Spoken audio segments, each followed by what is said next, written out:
Agora, no Metrópolis. I went to Master Shaw's plantation. Hallelujah, roll, Jordan, roll. Roll, Jordan, roll. My soul arise in heaven, Lord, for you and Jordan, roll. Yeah. Listen to the words of legends of Africa.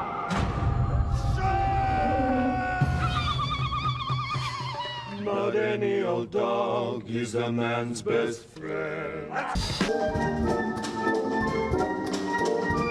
É um dos discos mais representativos que eu tenho, porque foi o primeiro disco a ser gravado com letras.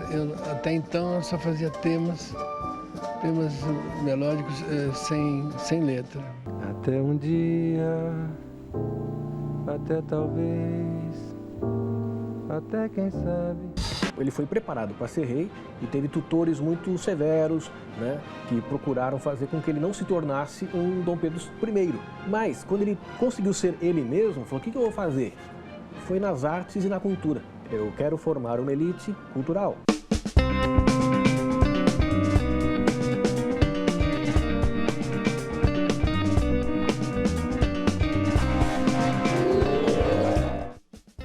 Oi, boa noite. A representação da escravidão no cinema é o tema que abre o Metrópolis de hoje. Inspira a nossa discussão o vencedor do Oscar de melhor filme, 12 anos de escravidão. O longa, dirigido por Steve McQueen, é baseado na autobiografia de Solomon Northup, publicada em 1853. Na história, um negro livre que vivia no norte dos Estados Unidos é sequestrado e escravizado. E a nossa roda de debate tem convidados que vão te ajudar a pensar sobre o tema. A gente começa com o Jefferson D., cineasta, nosso companheiro de Metrópolis praticamente. Sim, já um sócio de carteirinha. Sócio aqui, de VIP, carteirinha. vamos dizer assim, né? Emicida também, cantor e compositor, é VIP aqui. Também, tem minhas passagens. Tem as suas passagens. Paulo Lins. Eu sou mais reservado. Muito obrigada pela presença de vocês aqui no estúdio do Metrópolis. Isso, bom, é claro que todos assistiram esse filme e muito tem se falado que é um filme que é um marco, né, dentro do cinema americano, dentro do cinema mundial, nessa representação da escravidão. Vocês gostaram? Vocês acham que ele é importante, que ele tem essa força, essa importância? Vamos lá, minha gente. Eu acho que sim. Eu acho que a minha grande estranheza com esse filme, ao contrário de outros, do Steven Spielberg, o Amistade, enfim, é pelo que não é dito. Eu nunca vi um ator representar tão bem sem falas. As grandes cenas do filme não são os momentos em que o Clivetel... Tietel Ejiofor. Não é pelos momentos que ele fala, mas é pelo silêncio. É raro na história do cinema você ter escravos, seja ele escravos negros ou não negros, enfim, representados no cinema, e que a força dele esteja não no verbo, mas na representação como um todo. Né? Claro. Os silêncios desse filme, o canto nesse filme, né, como passou na abertura, acho que é de um primor incrível. Isso é arrebatador e eu queria até mostrar essa cena, esse spiritual aí, para você ver em casa. Para mim é um dos momentos mais...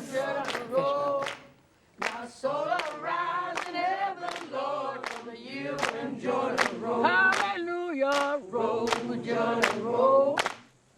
Roll, Jordan, roll. My soul arise in heaven, Lord, for you and Jordan, roll. Hallelujah, roll, Jordan, roll. Roll, Jordan. Aí ele começa a cantar e a emoção dele flui. E tem uma coisa que chama a atenção, que é justamente um pouco diferente de outros filmes que eu já assisti, que é a trajetória de um negro livre e que é escravizado, e você vê um pouco da degradação dele. Não é exatamente sobre a busca da liberdade. Isso, de alguma forma, te sensibilizou ou não, Paulo Lins? Não, eu na verdade, o que me tocou no filme é o que acontece no filme, né? Aquela humilhação, espancamento, assassinatos, né? Isso aconteceu aqui no Brasil também. Uhum. Tem um livro importantíssimo da Mari Karachi, que fala da escravidão no Rio de Janeiro, em 1840, 1850, eu acho. Um livro que fala sobre isso e fala do número de pessoas assassinadas aqui no Brasil, né? E de africanos que cometiam suicídio. Na Santa Casa de Misericórdia tem documentos que dava 300 mortes por semana. uma coisa assim absurda. É muito violento. Muito Assassinatos, é uma coisa muito violenta. E também a questão do sequestro. Tem um documento que até o próprio João José Reis, o Flávio Gomes e mais um autor, tem o nome dele aqui, e o Marco Joaquim de Carvalho, tem um documento que eles acharam no Arquivo Nacional, que mostra um sequestro lá na África, e sequestraram homens livres na África, que inclusive que vendiam escravos, mercadorias de escravos, trouxeram para o Brasil, para o Rio de Janeiro, eles entraram na justiça, lutaram e conseguiram voltar, né, para a África. Isso tem um documento, pelo menos um documento desse eu vi, o Flávio Gomes me deu o documento, eu até utilizei para escrever alguma coisa, mas tem essa relação de sequestro. E a América Latina fala nisso também. Teve muito isso de sequestrar o homem livre, de escravizar. Isso essa aconteceu. Violência, inclusive a história do livro, que é esse livro que está sendo lançado aqui no Brasil, como é domínio público, tem mais de uma editora que, por causa do relançamento, por causa do lançamento do filme, já tá publicando. Emicida, o que você achou? Agora, o livro que eu... Aqui não sei se vai dar para aparecer, mas o livro do João Reis e do Flávio Gomes é esse aqui. Dá para aparecer? Não dá não, né? Tem o nome? Qual é o nome? O Alufarro Fino. Ah, que legal. É uma outra dica aí. Que é um livro muito interessante que mostra, né, justamente isso. Um artigo do livro, um ensaio do livro, fala justamente nesse sequestro numa praia do Zaire, do Rio Zaire. Nossa, isso é muito violento. Emicida, como é que foi a sua reação? Chorou? Quase. Quase? Quase. Eu fiquei fascinado por causa da propriedade e da entrega, assim, da entrega emocional dos atores. Acho que o elenco foi muito bem escolhido e acho que é um tema, acho que eu também repousei minha perspectiva da mesma maneira que o Paulo. Eu não consegui assistir sem traçar um paralelo com a realidade brasileira, sabe? Como que o tema da escravidão é pouco visitado no cinema, principalmente aqui. Por que será que esse tema não é visitado? Será que num país da democracia racial as pessoas não querem ver os escravos sofrendo no cinema? O que é isso? Assim, a escravidão é uma coisa que querem apagar, que ninguém quer tocar nesse assunto. Ninguém é racista, não existe racista no Brasil, eu nunca vi. Ninguém fala assim, eu sou racista. Ninguém se assume como racista. Embora todo mundo admita que exista racismo que exista no Brasil. racismo. Agora, a história da escravidão deveria ser mais enfatizada, mais trabalhada nas escolas, no ginásio, no ensino primário, secundário, né?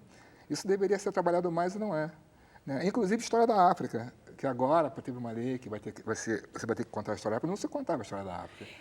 Agora, no cinema, alguns exemplos que a gente tem, sei lá, vou pegar a Ganga Zumba, por exemplo. A gente tem sempre um exemplo de um negro herói, alguém que conseguiu sair da linha ou da curva, que luta. Isso é um traço da nossa filmografia, você acha? A gente tem a Chica da Silva, por exemplo, a gente tem o Chico Rei. Me parece que é um aspecto, que é um foco no nosso cinema. Essa questão... Tem uma investigação que ainda precisa ser feita. E mesmo o cinema americano agora, essa via que o Steve McQueen resolveu investir, essa maneira de contar essa história sobre escravos livres que foram sequestrados, essa via nova que eu acho que pode ser um momento de descoberta para a gente no Brasil. Né, que não seja o caminho que a gente conhece já contado de Chica da Silva, mesmo do Ganga Zumba. Acho que tem muitas outras histórias, principalmente se a gente for considerar o número de escravos que foi para os Estados Unidos e o número que veio para o Brasil. Então. Agora, tem muita coisa na história, né? A investigação dos historiadores é muito grande, tem muita coisa. Tem muita coisa que escreve sobre isso. Pois é, mas é que a arte só é uma porta... Exatamente. Só que não chega ao grande público, né? Mas tem muito trabalho de pesquisa, tanto no UPEG, na UFRJ, na Unicamp. Tem várias teses. Ontem eu estava pesquisando, estava olhando, eu estava conversando com uma amiga minha sobre o filme, mas sobre o Luiz de Gama, né? Que também foi vendido pelo pai, né? E era livre. Então, tem muito trabalho sobre isso, né? Dentro do Brasil e fora do Brasil. Dentro da academia, né? Dentro do Instituto de Pesquisa das universidades. Né? Mas que ainda... infelizmente não alcançam o público, né? De alguma forma, você, nas suas letras, você levanta não a questão da escravidão, mas a questão das consequências dela, né, Emicida? Eu acho que é importante, assim, principalmente para a minha geração, que a minha geração, acho que ela já é fruto dessa história mal contada, sabe? Que vai se tentando apagar. É um tema que se toca muito pouco e quando se toca é de uma maneira muito superficial, como se isso realmente tivesse acabado em 1888 e não tivesse deixado consequência para o resto da sociedade. Acho que quando o Steve McQueen abre essa outra perspectiva, ele inspira outras pessoas a contarem esse tipo de história e mostrar que foi realmente um crime hediondo contra a humanidade que não finalizou na burocracia. Quando se bateu o martelo e disse agora a escravidão acabou e os negros são definitivamente livres, isso realmente não aconteceu como a história conta. Na cerimônia do Oscar, a apresentadora, a Ellen DeGeneres, fez uma piada que é o seguinte... Bom, a gente tem duas opções aqui. Ou 12 anos de escravidão ganha o Oscar, ou vocês são todos racistas. Vocês acham que essa vitória dos 12 anos é mesmo a academia com medo ali, prestando contas? Ou tem a ver realmente com a qualidade do filme? O Milton Santos, geógrafo, ele falava o seguinte, eu não sei o que vão fazer com o negro africano no mundo. Porque o racismo que existe no Brasil existe na Europa toda, nos Estados Unidos. O mundo tem uma birra com o negro africano que em tudo que é lugar isso acontece, né? A gente vive aqui num país racista, a gente vive num país que a maioria, né, que se mata mais no mundo, onde se mata mais no mundo, a polícia, o Estado mata, o Estado no Brasil é assassino, e mata jovens negros de 15 a 25 anos. O maior número de pessoas que morrem é essa. Essa que é a questão. A questão é que o mundo é racista. Não é o Oscar, em tudo que é lugar tem racismo. Acho que tem um dado também, Paulo, no Brasil, que é um dado completamente estranho, esquisito e contraditório. Por exemplo, quando você pensa que o BOP, por exemplo, a maior parte dos elementos do BOP são negros, né? Acho que tem essa grande contradição, né, que é colocado, que talvez não aconteça assim em outros países, ou não aconteça de estar colocado negros contra negros. A repressão, não, a repressão... Óbvio que toda pessoa que coloca uma farda perde a sua cor, seja essa farda qual for, religiosa, militar, enfim. Mas essa relação no Brasil ela é muito cruel, né? Esses polícias, a entidade polícia, a entidade, seja ela... Não, mas é compreensível porque é o seguinte, porque a questão não é o BOP que é racista, é o Estado que é racista. Exatamente. E na escravidão também tinha os capitães Sim. de mato, tinha um pessoal que tomava conta. Por exemplo, tinha negros que sequestravam negros de etnia, de grupos étnicos diferentes. Porque se dava assim, né? Era um grupo de inimigos que caçavam e prendiam e vendiam. Né? Então, essa relação é muito maior do que a gente... Também, mas, nesse sentido, eu acho que essa é a grande diferença quando a gente pensa, por exemplo, a situação norte-americana com a situação brasileira. Talvez esse momento de consciência negra, que lá já é uma coisa amplamente estabelecida, para a gente ainda é uma grande conquista de nos conhecer, de saber sobre a nossa história. A gente está falando desses filmes brasileiros todos que tem mais de 30, 40 anos.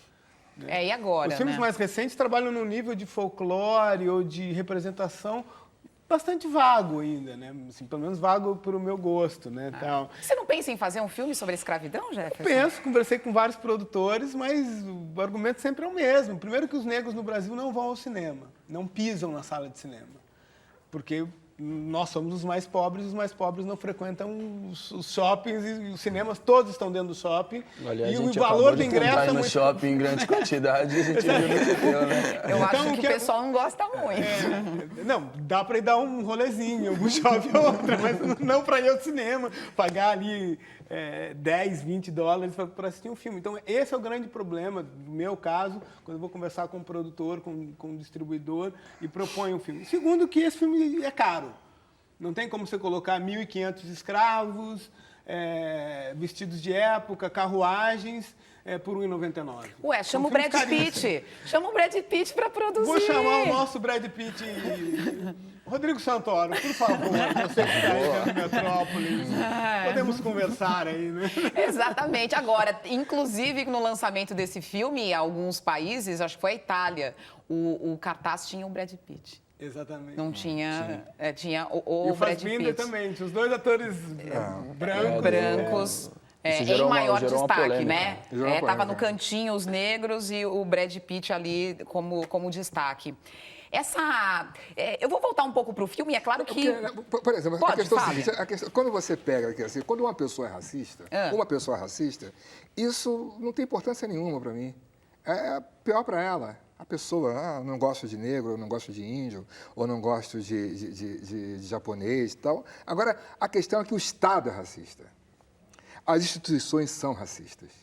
É essa que é a questão. Entendeu? Porque aí você não tem como você fazer nada, porque quando uma pessoa é racista comigo, é problema dela. Agora, quando ela me prejudica por causa disso, é outra coisa. Eu não quero ser prejudicado por ser negro, né? É isso que tem que ser colocado. É isso que tem que ser colocado. Porque você é prejudicado porque você é negro. Não é porque você não sabe, ou porque você errou, porque você fez alguma coisa que não estava dentro do contexto, você fez alguma coisa fora do normal. É porque você é negro. Só porque você é negro. E é cruel porque ninguém vai falar, é como você disse, a gente volta naquele ciclo. Aí diz que não foi por causa disso. Eu não sei se eu me sensibilizei demais com uma coisa que aconteceu comigo. Vejam, eu assisti o filme e saí muito sensibilizada. E eu estava saindo do cinema, esperei um pouco, porque me chocou um pouco. E aí, entra para limpar o cinema 4 faxineiros negros.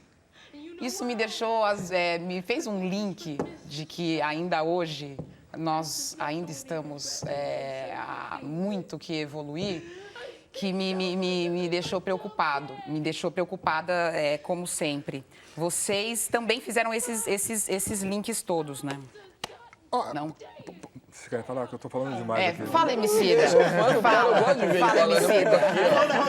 Eu sou diretor, Emicida é espectador. Meus amigos. Você é uma apresentadora de TV, ele é diretor, ele é escritor. Eu tô aqui só observando. Tô me sentindo dentro da internet. Interessantíssimo. Diga aí, Emicida, o que você tem a dizer mais sobre o filme, sobre essa questão? Vai, que a gente está falando eu acho que tem uma coisa muito importante, assim, da realidade brasileira que, para mim, evidencia a forma como os hábitos da escravidão ainda são presentes, que foi a conquista do direito trabalhista das domésticas recentemente, sabe? E a grande resistência que parte da sociedade sofreu porque o moço demonstrou, porque na cabeça de muita gente essas pessoas não tinham esse direito, tentaram distorcer isso de diversas maneiras. Então, como boa parte das empregadas domésticas são negras, boa parte das faxineiras, boa parte dos seguranças são negros, acho que isso evidencia muito ainda que a gente ainda permanece muito próximo da escravidão, sabe? A gente está vendo aí, você falando das mulheres negras, a gente está vendo imagens da Lupita, que ganhou o Oscar. Eu adoro essa menina, cara. O discurso dela lá na Essência, ela foi fantástico. Pois é, e ela realmente está com uma atuação excepcional. Gente, vamos fechando aqui a nossa explanação. Queria agradecer a presença de vocês. Jefferson, estou muito curiosa para um possível Chica da Silva, que você pode dirigir. Se Deus quiser. Fala pro Jefferson me colocar num filme. Então quantos negros você precisa? 1.500 em figuração? Não, hoje em dia... 1499. 1.498. Hoje em dia, com as novas tecnologias, se eu conseguir 500, se tiver dinheiro para colocar 500 figurantes negros, já é maravilha. Eu queria falar de outro livro também, pode falar? Não, então, aí vai, ótimo, encerrando. Quilombos e Quilombola no Brasil, do Flávio Gomes, que também fala essa questão da violência, né? Isso começa lá com os quilombos. Os quilombolas assaltavam, matavam, sequestravam, faziam tudo isso. E como é hoje na favela, né? Então, assim, teve escravidão, 400 anos de escravidão, e o Brasil ainda continua em guerra. Ninguém vive tranquilo. Ninguém, quando o filho sai de casa, se assim, não, ele vai e vai voltar tranquilo. Porque existe ainda esse resquício dessa violência, dessa escravidão, a polícia que mata, o cara que assalta, né? Tá tudo aí ainda. De outra forma, tá aí. Eu quero me dizer uma pessoa feliz e que não tenha que andar com segurança. De alguma forma, isso está muito presente na sua obra. Quer dizer, de alguma forma não, está muito presente. Emicida embarcando para os Estados Unidos, né? Sim, tô indo para lá. A gente vai tocar no Texas agora, no festival South by Southwest, depois eu subi para fazer umas gravações em Nova York também. Dá carona aí. Que chique, vai subir para fazer uma... Cuidado, hein? Agora eu sei. Pessoa desagradável. A gente lança uma música também, dia 12 Dia 12 agora, no próximo dia 12 a gente toca na Casa Brasil, no Texas. e lança uma música chamada Obrigado, Darcy, por um Brasil que vai além, uma música que tem a produção do Nave, tem a participação do Rael. É uma música que fala sobre o Brasil de hoje, assim, a gente foi conversando sobre que maneira que a gente podia falar sobre o país, principalmente lá fora, e essa música a gente repousou sobre a perspectiva do Darcy Ribeiro, sabe, de ter o negro, ter o índio, ter o branco e ter todos os contrastes que toda essa mistura gerou dentro da realidade brasileira. Então isso aí sai agora, dia 12 de março. 12 de março. Semana que vem, né? Semana que vem. Muito bem, muito obrigada pela presença de vocês sempre aqui. Obrigado. Vou falar de um assunto que o Emicida estava conversando comigo agora há pouco, o João Donato. Você é louco, esse show é fantástico. Eu acabei de ver esse show. Então presta atenção, ó, porque 41 anos depois do seu lançamento, o disco Quem é Quem, do João Donato, foi finalmente apresentado na íntegra. Nesse trabalho, pela primeira vez, o compositor e pianista arriscou colocar letra e voz em suas músicas. O álbum foi considerado pela revista Billboard como um dos 100 melhores da música brasileira de todos os tempos. E o Donato celebrou na companhia de antigos e novos parceiros.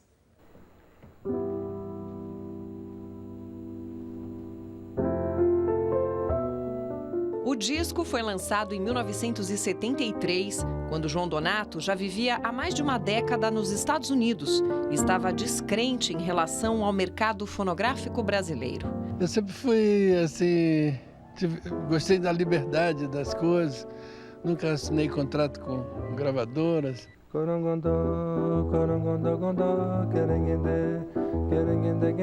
Tudo aconteceu por insistência de Marcos Valle, que produziu Quem é Quem. Eu produzi esse disco para o Donato em 73. Foi uma época que o Donato estava voltando dos Estados Unidos, ele tinha vindo aqui e ia embora. Eu, como era muito amigo e era contratado pela Odeon, fui lá e insisti. Eu falei, vocês têm que gravar um disco. Eles falaram, se você produziu o disco, a gente grava. Então, aí eu telefonei para o Donato e falei, Donato, você vai ficar no Brasil, desfaz as malas. E fiquei muito feliz porque o Donato nunca mais voltou.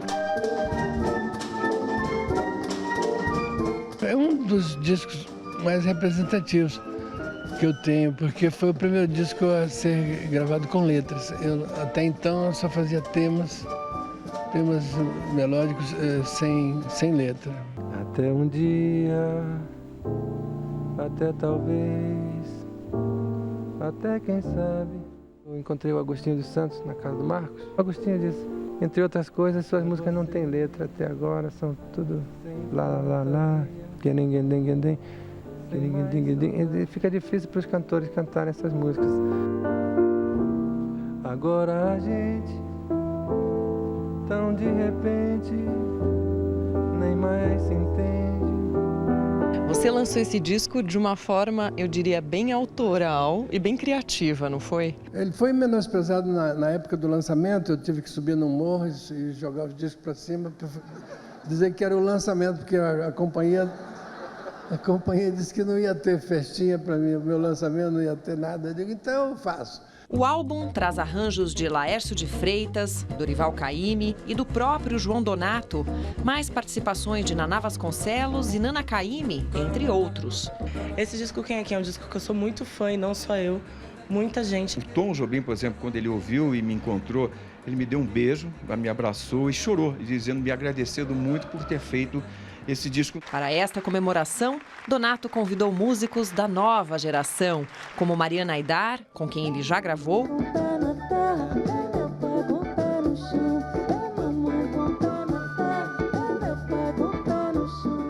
e a eclética Big Band paulistana Bexiga 70. Pra gente tem sido uma baita de uma escola. João Donato representa muito assim na nossa formação musical, assim, né? Foi uma coisa que saiu da vitrola e veio para nossa vida.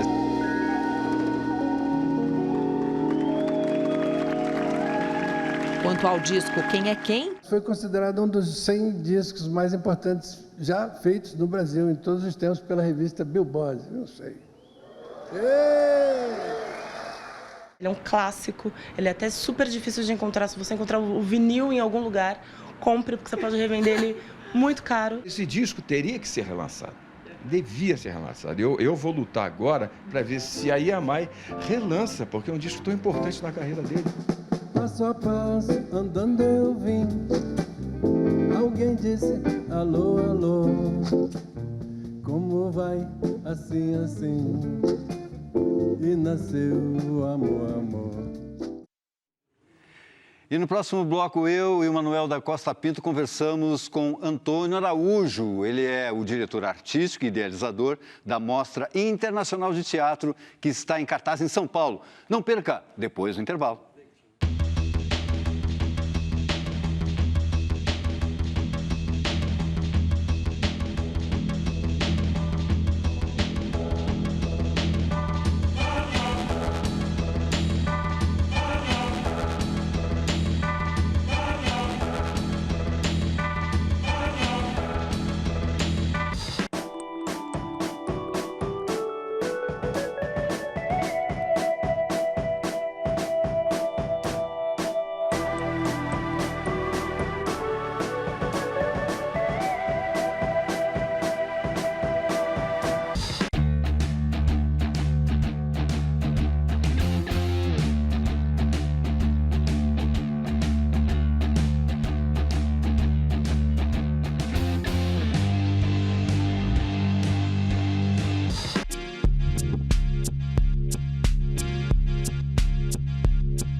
E a cidade de São Paulo está recebendo a primeira Mostra Internacional de Teatro.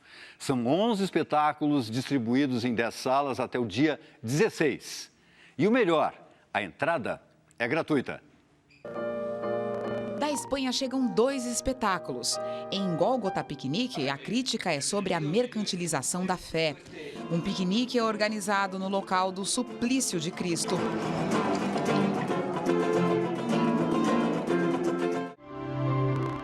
Eu Não Sou Bonita tem direção e interpretação de Angélica Lidel. Vítima de abuso sexual, Angélica discute o papel da mulher na sociedade a partir do trauma que sofreu. A montagem inclui um cavalo branco em cena. O clássico Hamlet de William Shakespeare é representado pela companhia lituana OQT. Nessa versão, o texto é encenado em um espaço de camarim, utilizando a cenografia de espelhos. Na montagem argentina Cineastas, de Mariano Pensotti, o espaço é dividido em 2 cenários. Embaixo, a vida pessoal de diretores de cinema.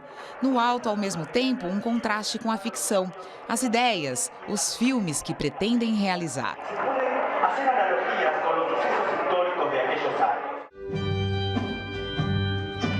Apelo visual não falta a montagem Ubu e a Comissão da Verdade, da África do Sul. Atores dividem o palco com bonecos para falar sobre abusos do regime do apartheid que segregava os negros no país. O texto é baseado em interrogatórios da Comissão da Verdade e Reconciliação da África do Sul. Animações do premiado artista William Kendrick compõem o espetáculo.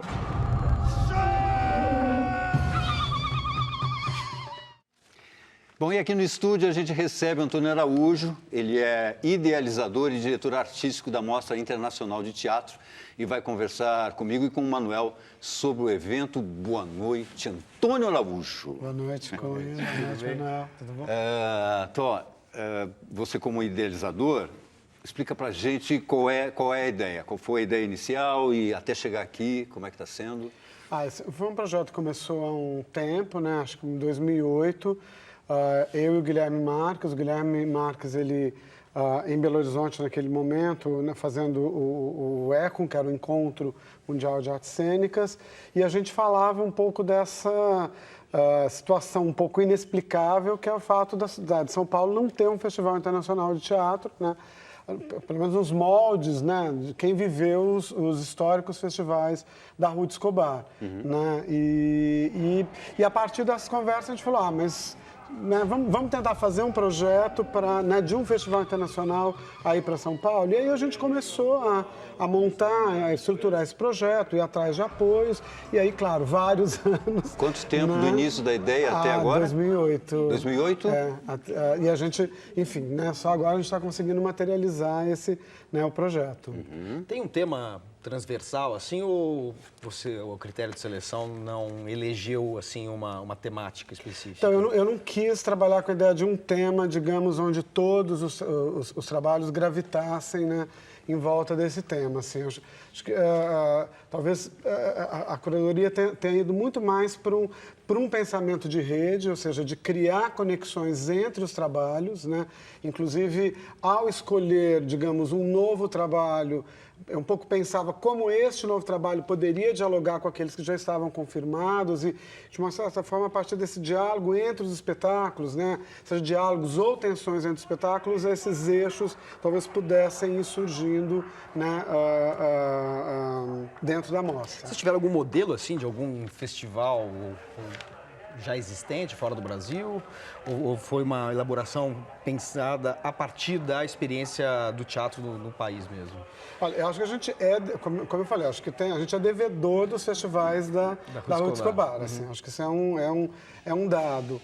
Agora, talvez as referências para a gente em relação a esse festival são aqueles festivais onde talvez o aspecto da experimentação, da investigação, esteja em foco. Então, festivais, sei lá como o Festival de Avignon, o Kunsten, o Teatro der Welt, quer dizer, são teatros onde uma investigação artística, muitas vezes, inclusive são festivais que trabalham até com estreias, você não sabe ainda o que vai vir ali, mas o dado da pesquisa ela está colocada em primeira instância. Assim. Agora a gente estava vendo imagens ali do espetáculo argentino Cineastas e tem essa coisa das interfaces, não é? Cinema e teatro, dança e teatro, artes plásticas, isso também é um norte dessa mostra? Assim, eu acho que apesar da mostra chamar MIT, né, Mostra Internacional de Teatro, a ideia era pensar teatro de uma forma expandida, né, e não de uma forma, digamos, territorializada, assim, né? Então,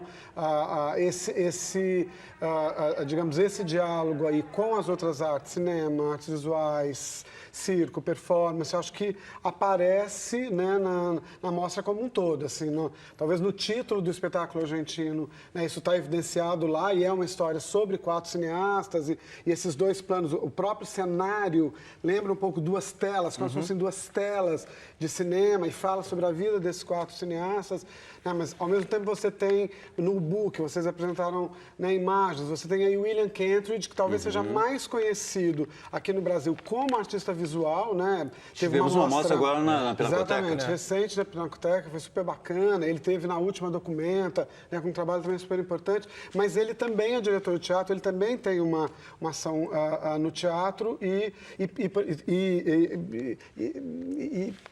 não apenas como diretor, mas as imagens eles são usadas nessa releitura aí do Bullrey. Embora não haja uma recorrência temática, assim, a gente percebe que pelo menos 2 peças têm um aspecto religioso, uma discussão de caráter religioso, que é o Gólgota Piquenique sobre o conceito de rosto no Filho de Deus, que houve até uma rejeição a essa peça italiana na França por parte dos católicos, né? Quer dizer, isso de alguma maneira está presente como enfim, um valor aí, um tema a ser discutido e que está presente nessa dramaturgia que vocês escolheram? Tá, acho que é um pouco esses eixos que eu estava te falando antes, né? Ou seja,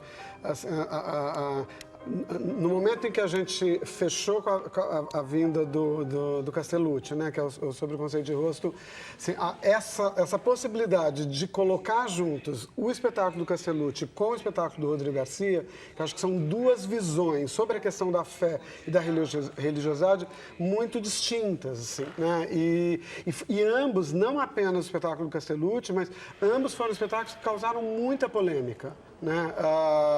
O Castellucci, por essa, digamos, né, por isso que se diz que ele é um trabalho iconoclasta, na medida que essa imagem ali de Jesus, ela é atacada, né? Que a gente está vendo. E no caso do Rodrigo Garcia, por uma crítica explícita aí que é feita em relação a, né, a essa igreja, né, onde a fé se torna ali um negócio, né, onde, sei lá, Jesus vira uma commodity, assim, né, o negócio da fé, a indústria da fé. Eu acho que isso é problematizado, criticado de uma forma mais dura ali pelo trabalho do Rodrigo Garcia, no Gólgota Piquenique. Entre 1974 e 1999, nós tivemos o Festival de Artes Cênicas da Ruth Escobar. Eu gostaria de saber, assim, claro que são tempos diferentes e por isso mesmo deve ter um outro formato, uma outra busca. E por que a gente ficou tanto tempo aqui em São Paulo, sem um festival dessa abrangência? A sua opinião. Então, Cunha, isso é algo que eu também estava dizendo no início, assim, para mim é um pouco inexplicável. Claro que, não sei... o fato como os festivais acabaram, né? Porque a Ruth, né, ela está doente, todo o processo de Alzheimer dela enfim, não sei dizer. Uma iniciativa, algumas pessoas me dizem, por exemplo, São Paulo é uma cidade muito grande, é uma cidade dispersiva, uma cidade que ela não é favorável a um festival, né? Às vezes usam como exemplo, sei lá, Você concorda com esse exemplo? Então, se eu Nós temos a Mostra Internacional de Cinema que mobiliza a cidade. Então, acho que se eu concordasse com isso, eu não estaria né, propondo aí, acho que eu e o Guilherme, né, de fazer a mostra. Eu não concordo com isso. Talvez seja mais difícil, não dá para dizer que a cidade não seja uma cidade dispersiva. Claro. É difícil de você reunir as pessoas, né, de congregar as pessoas, mas me parece que esse espaço que um festival cria, que é justamente um espaço ali é um espaço de intensidade, né? Ou seja, ali você tem 8 dias, 9 dias, uma série de espetáculos, uma série de artistas, né? Pessoas que fazem teatro com pessoas que gostam de teatro, que vão ao teatro. Acho que assim, é um espaço privilegiado para você criar ali um polo agregador e um polo de turbulência dentro da cidade. Então, para mim, essa é talvez uma das razões de se fazer um festival, né? E aí, nesse sentido, para mim faz todo sentido que haja um festival de teatro em São Paulo, ainda mais quando a gente pensa a importância da atividade teatral aqui em São Paulo, né? A quantidade de grupos, né, que tem sede aqui na cidade, ou, né, a quantidade de espetáculos, né, do Brasil inteiro, e mesmo de fora, que se apresentam em São Paulo ao longo do ano. Quer dizer, você ter um momento onde haja aí um conjunto, né, de espetáculos, de obras, de artistas que estejam juntos, né, pensando, né, se encontrando. Eu acho que é uma oportunidade rara e importante, assim. E tem uma presença brasileira, né? Gostaria que você falasse dessa presença brasileira, inclusive. Então, o trabalho brasileiro, que é De repente fica tudo preto de gente, com coreografia do Marcelo Evelyn, ele é um trabalho brasileiro colocado num contexto de um festival internacional. Eu acho que por isso a escolha dele, né? O trabalho do Marcelo Evelyn é um trabalho que foi criado aqui no Brasil e na Holanda.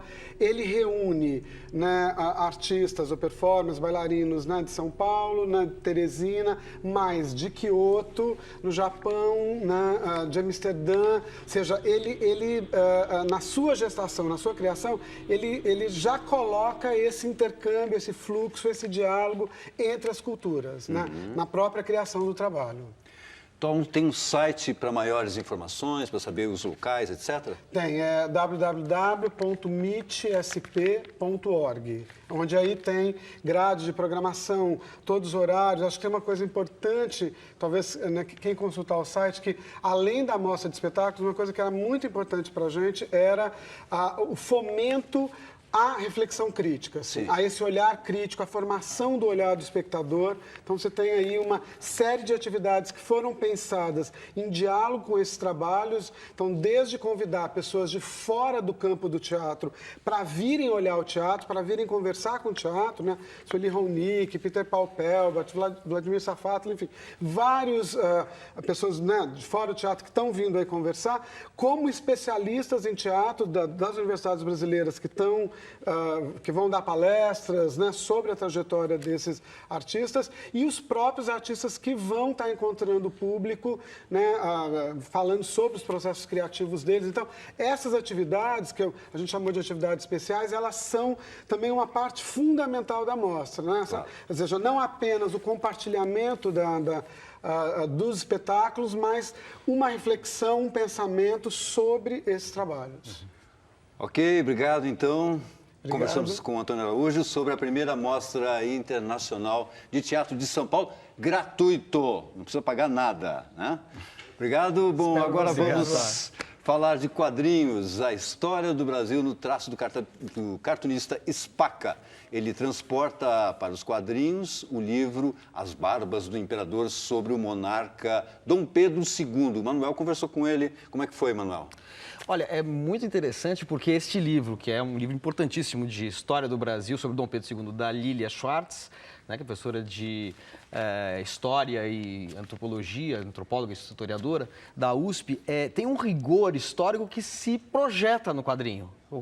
Por exemplo, quando acontece a Guerra do Paraguai, as teorias interpretativas do que qual foi o motivo verdadeiro da Guerra do Paraguai, tal, que é uma coisa essencialmente ensaística, acadêmica, estão presentes no quadrinho, ou seja, mesmo numa linguagem mais leve, esse rigor histórico, conceitual está presente. Então é uma leitura deliciosa, mas muito instrutiva também. Uhum. Então é interessante, vamos dizer, o formato mais leve do quadrinho, mais envolvente, não foi feito em detrimento desse rigor histórico. É muito interessante esse livro, que se insere numa série de outros que o Spaca fez. Ok, vamos ver a matéria então. Spaca, essa não é a sua primeira experiência de fazer quadrinhos a partir da história do Brasil, né? Não, não é não. Esse é o quinto livro, né, que eu estou fazendo com a Companhia das Letras, desde Santô e os Pais da Aviação, né, Debré, Dom João Carioca e mesmo Jubiabá, né, que é uma adaptação literária, também pega um período da história do Brasil. O livro já existia, né? Uhum. Então está aqui o livro. Aí as barbas do imperador estão aqui, as duas barbas do imperador. As duas barbas. Aqui é uma versão mais... E eu procurei manter a estrutura do original mesmo, né? Porque eu poderia ter feito uma biografia do Dom Pedro baseado nele. Uhum. Mas ele tem uma estrutura a mesma, né? São uma sequência de ensaios, né? Então tem hora que se conta a história do Dom Pedro como uma narrativa, né? Como nasceu, quando casou, etc. E tem horas que interrompe e assim, agora vamos falar da arquitetura. Não é só um livro de história, é uma antropóloga vendo a história, um período histórico, como se fosse, vamos conhecer esta sociedade, né? Por sugestão minha, ela gostou, algumas coisas eu sugeri que explicasse mais. Então eu criei uma página falando sobre o romantismo alemão, com Beethoven e tal, e mostrando aquele poeta arrebatado, né? E aí para explicar então como é que isso foi adaptado aos trópicos.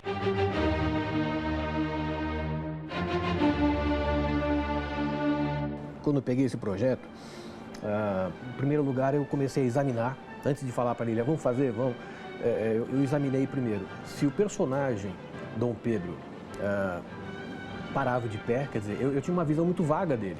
Eu não sabia direito se ele era um nerd encastelado no palácio dele, se ele era ausente, se não era. E a personalidade dele que é muito rica. Então, por exemplo, ele é um sujeito, não era sábio, mas era um erudito, né?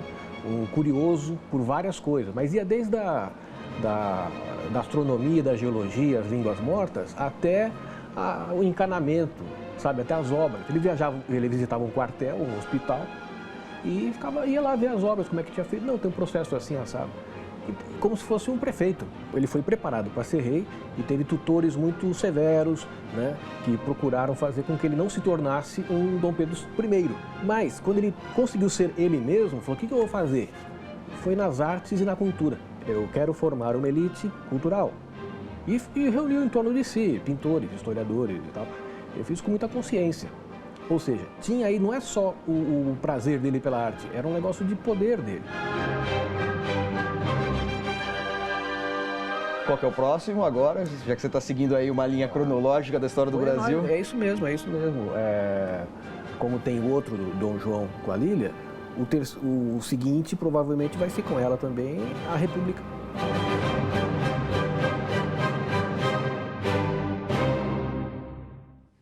E no próximo bloco a gente volta com as nossas dicas culturais deste domingo. É daqui a pouco, depois do intervalo.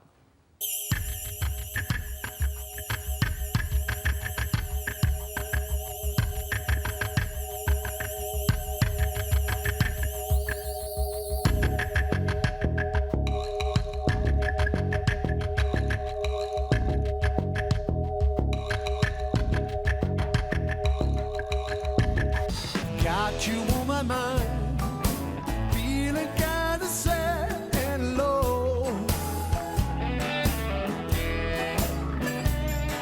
I've got you on my mind, feeling kinda sad and low.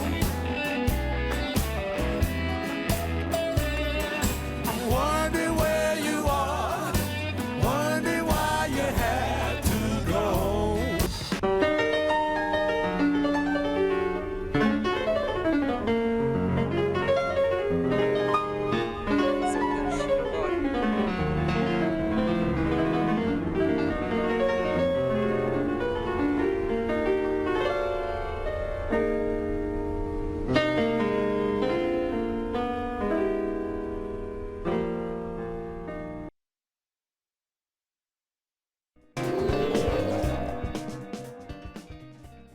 Metrópolis de volta. Você estava esperando nossas dicas culturais? Pois bem, chegou a hora. Temos convidados hoje. Jefferson D conosco novamente. Obrigada. Aqui. Eu que agradeço estar aqui entre amigos e amigas. É isso, mas a gente começa com o Manuel. Marina tá de férias, né?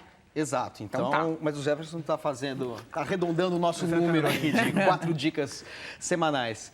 Bom, a minha dica é, dando continuidade ao iniciado na semana passada, eu estou dando a partir de agora dicas vinculadas à Copa do Mundo. A cada programa, a dica de um time, a dica cultural de um time que estará na Copa. Mas eu preciso fazer uma errata. Oh, meu Deus. Já no primeiro eu falei uma besteira, que é o seguinte, eu dei uma dica sobre a Costa do Marfim. A Costa do Marfim está na Copa, estará na Copa do Brasil, mas não como eu falei no grupo do Brasil. Quem está no grupo do Brasil é Camarões. Eu confundi os dois países africanos. Que absurdo. Cunha Júnior, você não percebeu? Depois a gente reclama. Eu percebi, mas eu fiquei sem graça, né?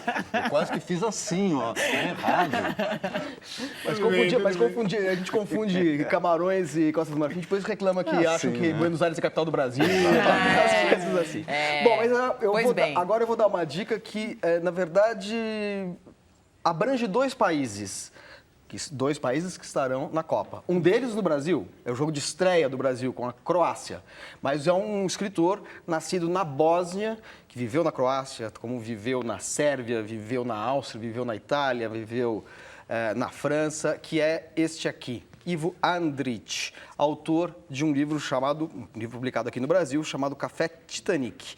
Esse é um escritor muito interessante, nasceu em 1892, morreu em 75 e ganhou o Prêmio Nobel de Literatura em 1961. É um escritor que trata dessa realidade multiétnica e também intolerante do ponto de vista religioso, étnico, racial dos Balcãs, né? Quer dizer, de certa maneira, esses contos são um pouco precursores no sentido da percepção do que iria acontecer na história, daquilo que a gente viu acontecer nos anos 90, como a gente vê, por exemplo, nos filmes do Kusturicka, né? O Underground, aquele caldeirão étnico que às vezes vira um caldeirão muito explosivo e violento, né? O conto que dá título a esse livro, por exemplo, esse aqui é um livro de contos, o Café Titanic, é sobre um café chamado Titanic, de fato, em homenagem ao transatlântico que afundou. e que é de um judeu bósnio. E este judeu o tempo todo está conversando com um espião do governo, que naquele momento é um governo de tendência fascista. A Croácia, por exemplo, foi um governo que apoiou, que se alinhou ao nazismo, enquanto a Sérvia combateu o nazismo. Então, ali, esses conflitos que são étnicos viram conflitos ideológicos e ficam adormecidos e vão depois se projetar em outros momentos explosivos da história contemporânea. E o Ivo Andrić, que é um excelente escritor, foi chamado de Homero dos Balcãs. É um escritor que nos faz compreender muito bem esse lugar em que já se disse que a geografia muda e a história não, né? Que a geografia está sempre mudando, as fronteiras, assim, os países se juntam, se desfazem, mas a história não, ela é sempre uma história de grandes tensões étnico e religiosas. Então, essa é a minha dica, que diz respeito a 2 países que estarão na Copa. Bósnia e Croácia. Bósnia é a nossa esperança, porque eles estão no grupo da Argentina. Você está certo disso? Está no certíssimo. Agora veremos errado semana que vem, não tem errado. A Bósnia está no grupo da Argentina, a Croácia no grupo do Brasil. Cunha Júnior. Bom, já que o Jefferson está aqui, a minha dica vai ser de um cineasta. Provavelmente você deve gostar dele também, né? Que é o Alain Resnais, que morreu no sábado... Dia 1º, né? Dia 1º de março. Sábado de Carnaval. Foi, exatamente, no sábado de Carnaval. Então, para quem não conhece ou para quem quer rever os filmes do Resnais, a minha dica é sempre começar pelo primeiro filme dele, que é Hiroshima, Mon Amour, que é um filme de 1959, ou seja, está fazendo 55 anos neste ano. É considerado um arquiclássico. Com a Emmanuelle Rivat, né, que a gente viu agora mais recentemente no filme Amor, que ganhou o Festival de Cannes, que ganhou o Oscar de filme estrangeiro no ano passado, agora já é uma senhora, né? Na época aí, ela devia ter 20 e poucos anos, 30 anos, belíssima. E o Resnais, desde o início, desde esse filme, como no filme seguinte, que foi o ano passado em Marimbá, tem essa questão, assim, dele brincar com a memória, com o tempo não segue a narrativa nossa cartesiana, vamos dizer assim, de uma contagem ontem, hoje e amanhã, mas ele mistura tudo, o que embaralhou a cabeça de muita gente na época, né?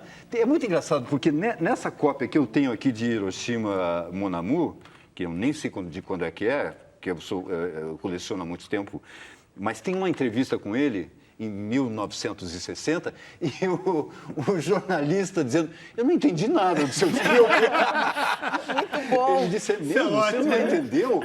E ele disse assim: eu gostaria que você me explicasse. Ele disse assim: eu não vou explicar meu filme para você. Melhor não, né? Se eu faço um filme, eu não vou explicar. Cada um vai entender do seu jeito, né? E aí o cara ficou sem saber o que dizer para ele. Mas o Resnais é muito interessante, porque o Resnais, mais recentemente, né? Agora voltamos a ver filmes desse arquiclássico aí, que é essa história entre uma francesa e um japonês que se passa em Hiroshima, o relacionamento deles, que não dá certo, etc. e tal. Mas o Resnais, agora mais recentemente, nos filmes dele, os filmes dele ficaram mais juvenis. Conforme ele foi envelhecendo, os filmes ficaram mais juvenis. Temos Ervas Daninhas, temos aquele que no original é Cares, Coração, que é Medos Privados em Lugares Públicos. Não entendi por que no Brasil tem esse nome super esquisito. O nome Foi do esse filme que ficou em cartaz um tempão, hein, Júnior? Ficou 3 anos em cartaz. Ficou em cartaz um tempão. Em Belas Artes. Né? E o filme mais recente dele, que vai ser lançado, ele já está preparando outro. 91 já está preparando, mas o mais recente, que foi lançado no Festival de Berlim, se chama Amar, Beber e Cantar. Não é sensacional? É sensacional. Básico da vida, né? É o básico da vida. Uma coisa básica. Né? Jefferson, e a sua dica, hein? Minha dica, eu estava fora de São Paulo nos últimos 3 meses, filmando, e aí, apaixonado por uma exposição que estava entrando aqui na cidade, no MIS, na Avenida Europa, que é do nosso querido ator, músico, designer de moda, agora diretor de videoclipe, David Bowie, com um disco maravilhoso aí, o último CD, enfim, que eu ouvi. Next Day. Let's Day. Next Day. Maravilhoso, com uma capa incrível, toda PB. E fiquei curiosíssimo para então uma dica, na verdade, sobre o que eu não apreciei ainda. Né? É uma dica para você. É uma dica, né, antecipada. Se você me encontrar terça, quarta, quinta no museu... Terça-feira é de graça. Terça é de graça? Então terça-feira estarei lá, vamos economizar, né? Vamos ter um encontro dos fãs de Jefferson D com ele no Miss. Um rolezinho no Miss. Quero convidar, então, por favor, um rolezinho no Miss para ver David Bowie de grátis. E não estou indo pela segunda vez, vou ver pela primeira vez a exposição. Você vai se apaixonar. A exposição é incrível. O Cunha já foi 20 vezes. Eu fui um monte de vezes. Eu não fui 20, mas fui 3. E eu adoraria ter ido hoje, no domingo, mas eu sei que tem filas enormes. Vai na terça-feira, tipo meio-dia. Estou convocando aqui o rolezinho, é sério mesmo. Rolezinho, meus amigos, Zona Norte, Zona Sul, Zona Oeste, pessoal de Cidade Tiradentes, todo mundo no Miss à tarde, né? Isso, E vamos lá, vamos apreciar um pouquinho da música, da moda e das cores de David Bowie. Muito bom, que ótimo, gostei desse rolezinho. A minha dica é música. E eu vou ter que ser rápida porque eu quis dar 2 dicas. Pronto, numa só. Porque são 2 discos que eu tô ouvindo muito, são 2 lançamentos. Eu começo com uma mulher, já que sábado foi Dia Internacional da Mulher. Muito obrigada. Nós não somos machistas. Não, vocês não são. Todos os dias. Vai nessa.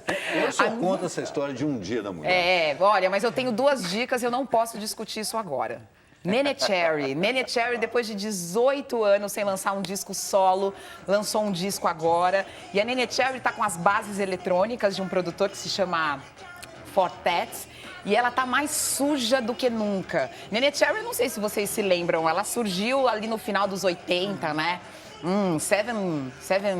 Como que chamava a música? Seven Seconds, exatamente. Uma música que arrebatou. Ela ficou em evidência por muito tempo. Nesses últimos 18 anos, ela participou de vários projetos diferentes. Ela participou de projetos até com Gorillaz, participou com Massive Attack, mas agora ela tá com esse disco novo que tá incrível. A voz suja, as bases eletrônicas também. Gostei de ver a Neneh Cherry aos 50 anos. Fez aniversário dia 10 agora, aí com um disco novo. E a minha outra dica é mais pop. A semana passada eu falei da Jussara Marçal, lembra? Claro. E eu brinquei com vocês que não era música pra ouvir limpando a casa. Porque é muito... você tinha que pensar, é uma coisa que te levava pra outro lugar. Essa dica, você pode limpar a casa. Porque é Pharrell Williams, que é muito pop. Pharrell Williams? Não, sabe? Porque é pop no último. Cantou no Oscar. Cantou no Oscar porque ele estava concorrendo com um rap. Né? Uma música que é da trilha do meu Malvado Favorito 2. Esse disco dele se chama Girls também, é uma homenagem às mulheres. O Pharrell é o produtor pop do momento. Ele já produziu Madonna, ele já fez música pro Jay-Z, Snoop Dogg, recentemente com Daft Punk. Usa muitas influências do funk. Você ouve um Prince ali e principalmente Michael Jackson. Eu queria dar uma subidinha no som para você ouvir o Pharrell.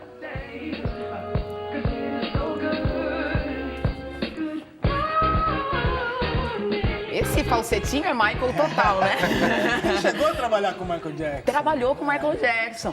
Então, olha, é um disco que a minha única crítica é que as letras são totalmente rasas. Totalmente rasas. Mas eu me vi em casa cantando as letras rasas. Sex, Love is Kung Fu. Kung Fu. Mas quando você vê, você tá cantando e acabou. Então pronto. Um poeta incompreendido. É um poeta incompreendido, Pharrell. Você não vê a profundidade desse verso. Mas vale a pena, gente. Totalmente, assim, o garoto tem talento. Mas também a gente não pode deixar, né, passar em branco, que realmente não dá, né? Mas ele é bom, Sex, Kung Fu. Ele é bom. É bom. Mas é ótimo, é pra dançar. Vocês vão ouvir, vocês vão ver. E você de casa também vai gostar. Acabou, gente. Tá bom já? Eu falei rápido agora, nossa. Você viu? Muito bem, então a gente encerra o programa de hoje com mais imagens da Mostra Internacional de Teatro. Se você está aqui em São Paulo, corre aí atrás da programação e aproveite essa chance de ver espetáculos de companhias internacionais de graça, como o Cunha Júnior destacou. Uma boa noite para todo mundo, um beijinho e até mais. Boa noite. Boa noite, tchau. Valeu. Soldadito de Bolivia, soldadito boliviano, armado vas de tu rifle, que es un rifle americano, que es un rifle americano, soldadito de Bolivia. Not any old dog is a man's best friend. Let's go! Wafika umntu wathi kum.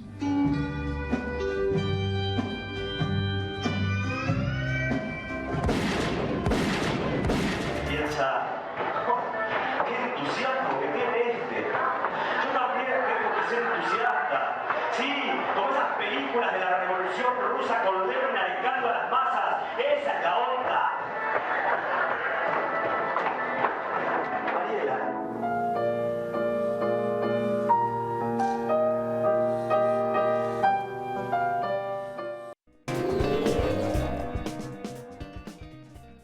Metrópolis de volta. Você estava esperando nossas dicas culturais? Pois bem, chegou a hora. Temos convidados hoje. Jefferson D conosco novamente. Obrigada. Aqui. Eu que agradeço estar aqui entre amigos e amigas. É isso, mas a gente começa com o Manuel. Marina tá de férias, né? Exato, então tá. Mas o Jefferson está arredondando o nosso número aqui de 4 dicas semanais. Bom, a minha dica é...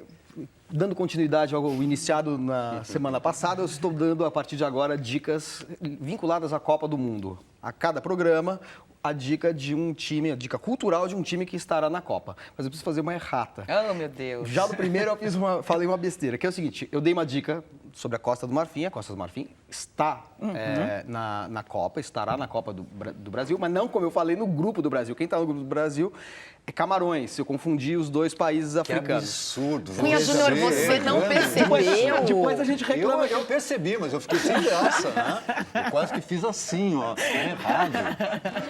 A gente confunde Camarões e Costa do Marfim, depois reclama que acham que Buenos Aires é a capital do Brasil, as coisas assim. Bom, mas agora eu vou dar uma dica que, na verdade, abrange dois países que estarão na Copa. Um deles no Brasil, é o jogo de estreia do Brasil com a Croácia, mas é um escritor nascido na Bósnia, que viveu na Croácia, como viveu na Sérvia, viveu na Áustria, viveu na Itália, viveu na França, que é este aqui, Ivo Andrić, autor de um livro publicado aqui no Brasil, chamado Café Titanic. Esse é um escritor muito interessante, nasceu em 1892, morreu em 75 e ganhou o Prêmio Nobel de Literatura em 1961.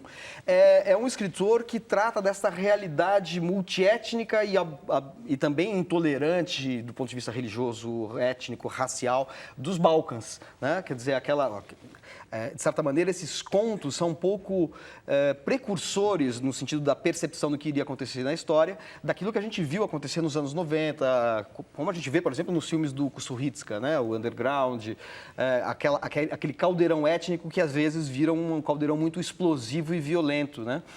O conto que dá título a esse livro, por exemplo, esse aqui é um livro de contos, o Café Titanic, é sobre um café chamado Titanic, de fato, em homenagem ao transatlântico que afundou, e que é de um judeu bósnio.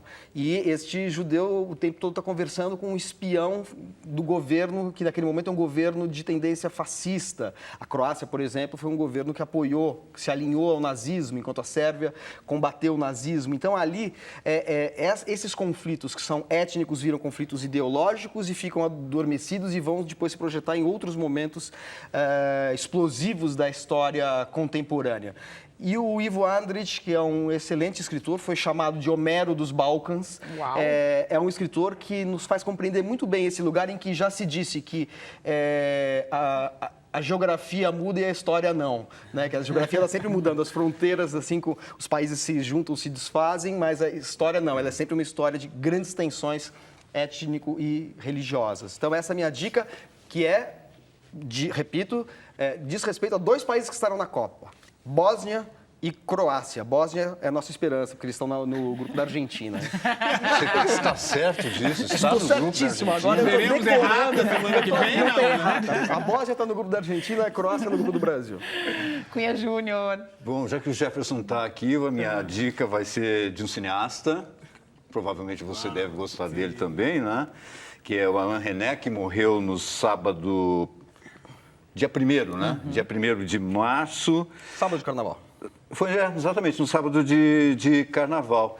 Então, para quem não conhece ou para quem quer rever os filmes do Resnais, a minha dica é sempre começar pelo primeiro filme dele, que é Hiroshima Mon Amour, que é um filme de 1959, ou seja, está fazendo 55 anos neste ano.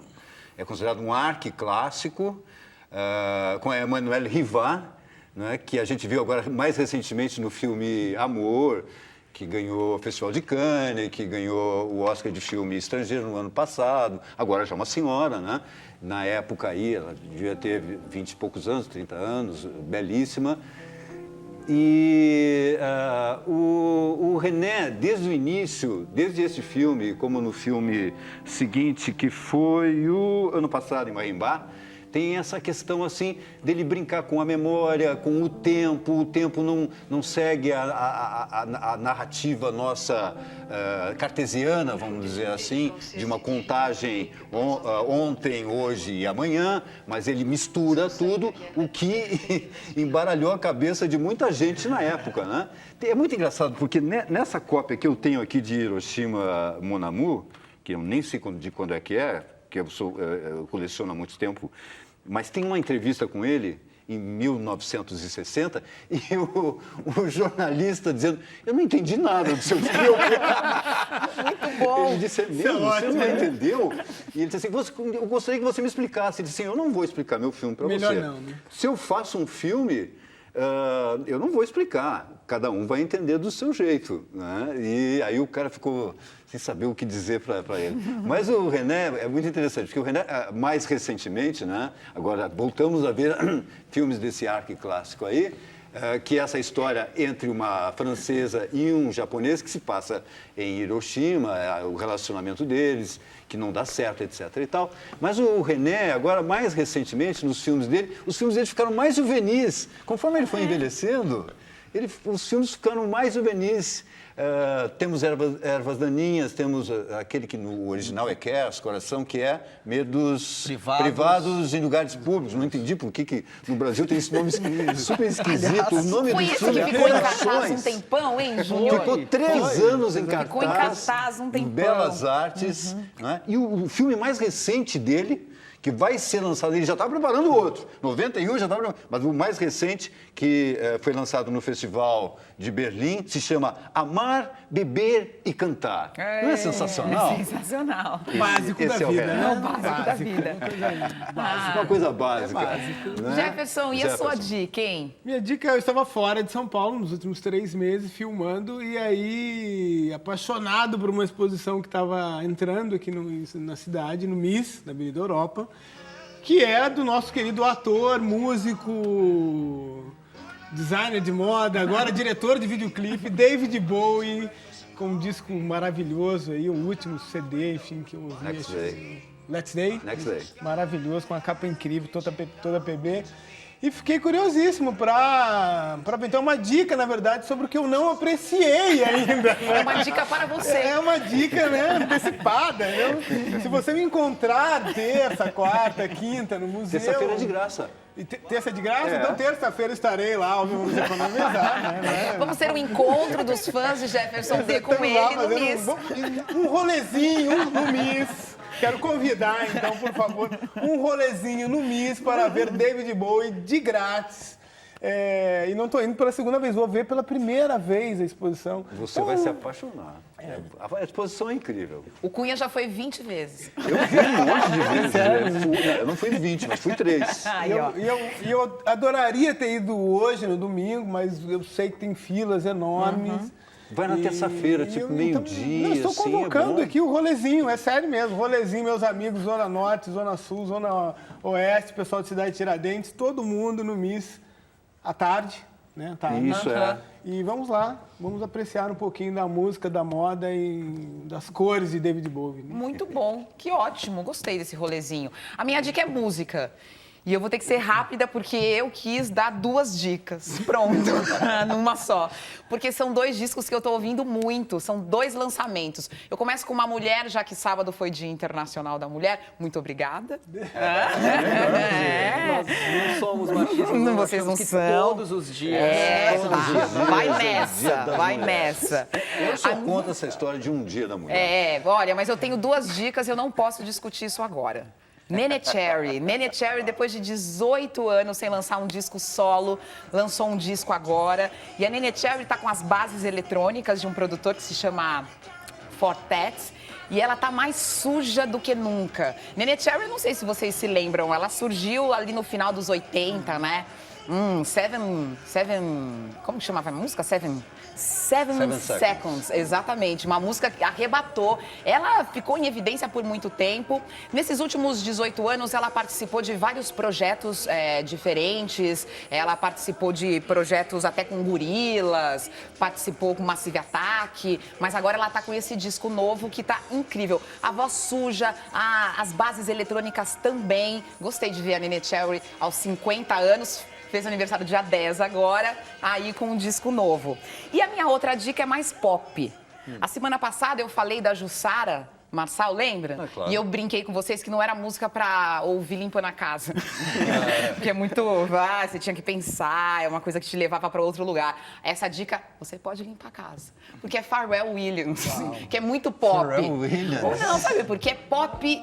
no último. Cantou no Oscar. Cantou no Oscar porque ele estava concorrendo com um rap, né? Uma música que é da trilha do meu Malvado Favorito 2. Esse disco dele se chama Girls também, é uma homenagem às mulheres.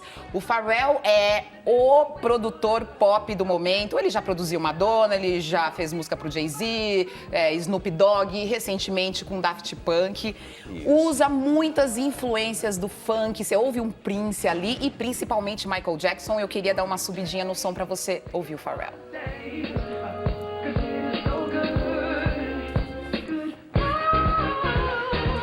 Esse falsetinho é Michael total, né? Chegou a trabalhar com o Michael Jackson? Trabalhou com o Michael Jackson. Então, olha, é um disco que a minha única crítica é que as letras são totalmente rasas. Totalmente rasas. Mas eu me vi em casa cantando as letras rasas. Sex, Love is Kung Fu. Kung Fu. Mas quando você vê, você tá cantando e acabou. Então pronto. Um poeta incompreendido. É um poeta incompreendido, Pharrell. Você não vê a profundidade desse verso. Mas vale a pena, gente. É totalmente, assim, o garoto tem talento. Mas também a gente não pode deixar, né, passar em branco, que realmente não dá, né? Mas ele é bom, Sex, Kung Fu. Ele é bom.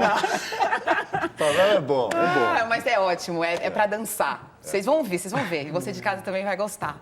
Acabou, gente. Acabou já? Eu falei rápido agora, nossa. Você viu?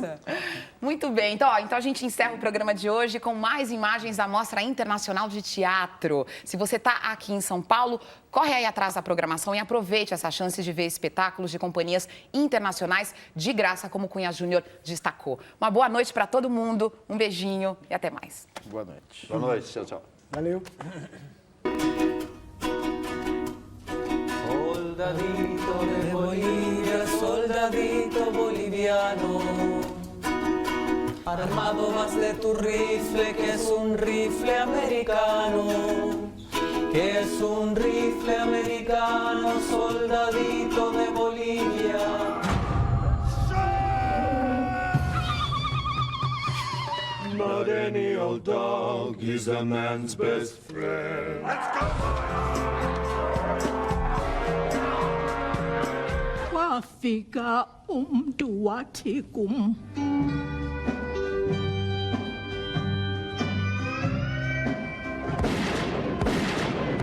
Piensa, qué entusiasmo que tiene este. Yo también tengo que ser entusiasta. Sí, como esas películas de la Revolución Rusa con Lenin alentando a las masas. Esa es la onda.